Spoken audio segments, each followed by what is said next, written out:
சேலம் கோட்டை அருள்மிகு ஸ்ரீ மாரியம்மன் திருக்கோவிலில் ஆடித்திருவிழா வெகு விமரிசையாக நடைபெற்றது. இதனை முன்னிட்டு சக்தி அடைப்பு நிகழ்ச்சி வெகு விமரிசையாக நடைபெற்றது. கோட்டை மாரியம்மனுக்கு புதுப்பட்டு சேலைகள் கட்டி பலவித நகை ஆபரணங்கள் அணிவித்து சிம்ம வாகனத்தில் அமர்ந்த தேவியாக பக்தர்களுக்கு காட்சியளித்தார்.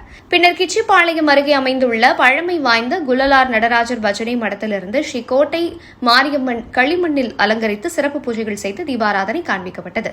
பின்னர் பம்பை நாதஸ்வர மேளதாளங்கள் முழங்க அங்கிருந்து ஊர்வலமாக கோட்டை மாரியம்மன் ஆலயத்தை நோக்கி வந்தனர். வழிநெடுகிலும் பக்தர்கள் அம்மனை தரிசனம் செய்து வழிபட்டனர்.